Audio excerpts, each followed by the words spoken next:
So, hello everyone, this is Bhaskar. আজি আমি ভিডিওটো ক্লাস 12 ৰ বোৰ্ড এক্সামত কেনেকে ফিজিক্স সাবজেক্টটো 95 প্লাস আনিব পাৰো হেতু বিষয় অলপ ডিসকাস কৰিম। এৰিয়া ফিজিক্স বুলি ক'লে ম্যাথমেটিক্স আৰু কেমিষ্ট্ৰি নিচিনা প্যাটাৰ্ন সিমিলাৰ নাথাকে। ফিজিক্স কি হয় বেছিকে কনসেপচুৱেল বস্তু সাবজেক্টটো ম্যাথমেটিক্সত। So out of the box questions বহুত আহি যায়। তো প্যাটাৰ্নটো তোমালোকে নিজে মাইন্ডত ভাবি পেলাই যাব নোৱাৰা এক্সাম হোৱাকৈ। তেনেকে ম্যাথমেটিক্সৰ কিছুমান পাৰ্টিকুলাৰ চেপ্টাৰৰ কিছুমান পাৰ্টিকুলাৰ প্যাটাৰ্নৰ কোৱেশ্চন আমি এজিউম কৰিব পাৰো যে তেনেকুৱা কোৱেশ্চন এক্সামত আহিব, কিন্তু ফিজিক্সত এটোত নহয়। ফিজিক্সত কনসেপচুৱেল কোৱেশ্চন বেছিকে আহিব পাৰে। আমাৰ মই 2019 যেতিয়া এক্সাম দিছিলো তাত প্যাটাৰ্নটোৱে চেঞ্জ হৈ গৈছিল এক্সামত। তো তোমাৰ মাইন্ডটোক তেনেকে ধৰণকে ট্ৰেইন কৰিব লাগিব যে কনসেপচুৱেলো আহিব পাৰে। সো মোৰ বেসিক্স যিখিনি কনসেপ্টছ সেইখিনি পুৰা ক্লিয়াৰ হৈ আছে। এটা ফাৰ্স্ট অফ অল যদি আমি চাব যাম প্ৰথম 10টা কোৱেশ্চনছ ফাৰ্স্ট 10 কোৱেশ্চনছত কি হ'ব 1 মাৰ্কছৰ আৰু যিখিনি এনসিআৰ তাৰ পৰা দুটা তিনটা কোৱেশ্চন ডাইৰেক্ট এনসিআৰটি পৰা আহি যায়।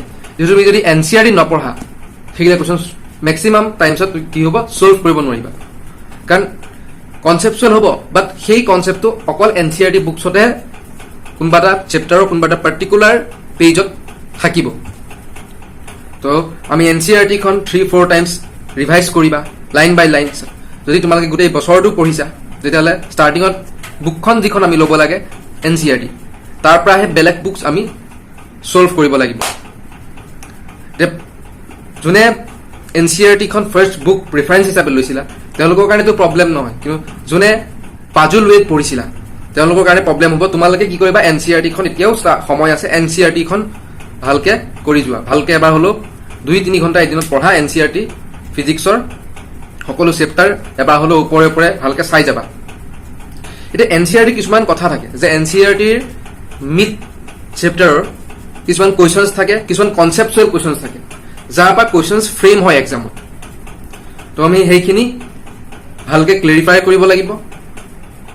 তাত নিউমাৰিকেলছ থাকে আৰু এনসিআৰটিৰ বেক সাইডত কিছুমান কোৱেশ্চনছ থাকে, সেইখিনি কোৱেশ্চনছ তোমালোকে কমপ্লিটলি সলভ কৰিবা নিজেই, কোনো সোৰ্স ল'ব নালাগে, হেল্প নল'বা।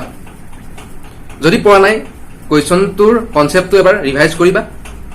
কুৱেশ্যনটো কনসেপ্টটো ৰিভাইজ কৰাৰ পিছত সেই কুৱেশ্যনটো আকৌ এবাৰ এটেম্প্ট কৰিবা। তেনেকে 2-3 বাৰ এটেম্প্ট কৰিবা। মই জানো সময় কম, কিন্তু তোমালোকে তেনেকে কৰিব লাগিব, কাৰণ এক্সামত তোমাক কোনো হেল্প নকৰে কুৱেশ্যনটো সলভ কৰাত। তোমালোকে কুৱেশ্যনটো নিজে ট্ৰাই কৰিবা। এনসিআৰটি খন যদি তোমালোকে কমপ্লিটলি সলভ কৰা তাৰ যিখিনি ডেৰাইভেশ্যনছ আছে গোটেইখিনি ডেৰাইভেশ্যনছ মনত ৰাখিব লাগিব। এতিয়া ডেৰাইভেশ্যনছ কৰাৰো কিছুমান কথা আছে, তোমালোকৰ টিচাৰ্ছে বা ফেকাল্টিয়ে যিখিনি ডেৰাইভেশ্যন কৰাই দিয়ে সেইটো মতেতো কৰিব পাৰা, কিন্তু তোমালোকৰ লছ হ'ব। ফাৰ্স্ট অফ অল ডেৰাইভেশ্যনৰ যিটো কনসেপ্ট সেইটো তোমালোকে মাইণ্ডত ক্লিয়াৰ হ'ব লাগিব, আৰু ডেৰাইভেশ্যনটো ট্ৰাই কৰিবা কনসেপ্টটো ভিজুৱেলাইজ কৰিবলৈ। ফিজিক্স কি হ'ব ভিজুৱেলাইজেশ্যনৰ বস্তু। সো কনসেপ্টটো যেতিয়া তোমাৰ ভিজুৱেলাইজ হ'ব ডেৰাইভেশ্যনটো অট'মেটিকলি হ'ব, কিন্তু এক্সামত তুমি ডেৰাইভেশ্যনটোৰ নিউমাৰিকেল পাৰ্টটো কৰি আহিলে নহ'ব।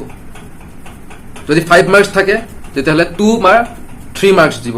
সকলো তোমালোকে এপ্ৰপ্ৰিয়েটলি এক্সপ্লেইন কৰিব লাগিব, তেতিয়াহে তোমালোকৰ ফুল মাৰ্কছ বা 5 থাকিলে 4.5 মাৰ্কছ বা ফুল মাৰ্কছ দিব। এতিয়াতো 95 প্লাছ পাবলৈ আমি 100 মাৰ্কছ এটেম্প কৰিব লাগিব।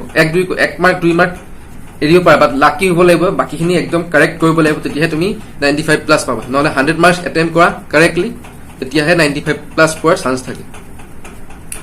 এতিয়া 1 মাৰ্কৰ কুৱেশ্যনছখিনি যদি তোমালোকে এটা দুটা কুৱেশ্যন থাকি যায় যিটো এনসিআৰটি ভালকে নপঢ়া তেতিয়াহ'লে চান্স কমি যায় 95 প্লাছ পোৱালে।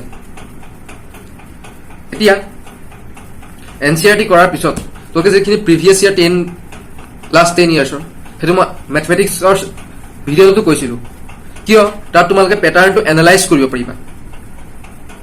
পেটাৰ্ণটোত দেখা পাবা যে কেনেকুৱা কনসেপ্টছবোৰ সুধিছে। লাষ্ট 10 ইয়াৰ্ছৰ কনসেপ্টছখিনি তোমালোকৰ মাৰ্ক আপ হ'ব লাগিব, কুৱেশ্যনছ মাৰ্ক আপ নহয়, কনসেপ্টছখিনি। যেতিয়া তোমালোকে মাৰ্ক আপ কৰিবা কোনটো কনসেপ্টছখিনি ক্লিয়াৰ আছে নাই গোটেই সোপা হ'ব। অলপ কিছুমান কনসেপ্ট থাকি যাব, এনেকুৱা নহয় যে চব মনত থাকিব, আমি পাহৰিমেই, কিন্তু হ'লেও মেক্সিমাম কি হ'ব কনসেপ্ট তাৰ পৰা ৰিপিট কৰিব।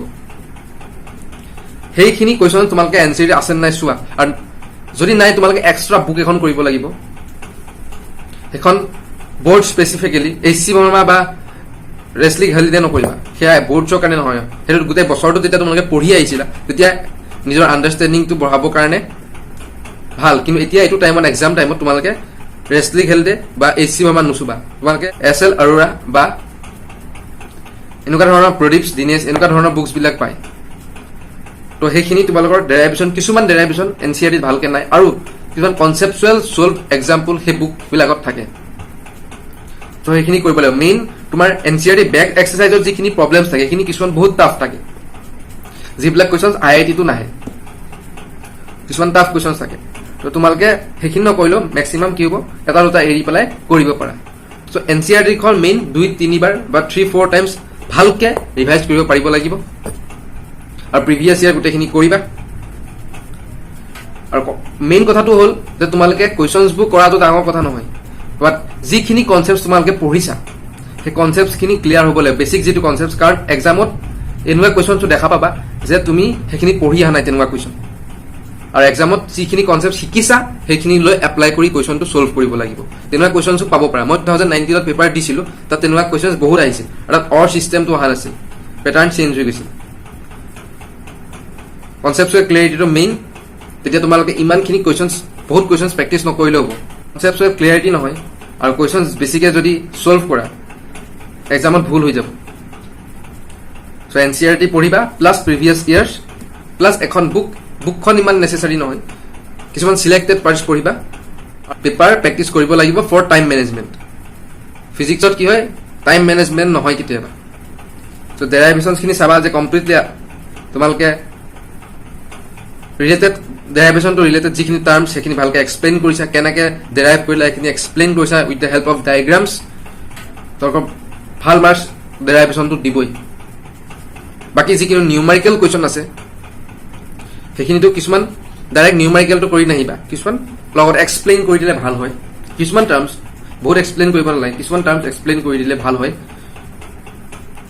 চ' ইমানখিনিয়ে থেংক ইউ ফৰ ৱাচিং বাই বাই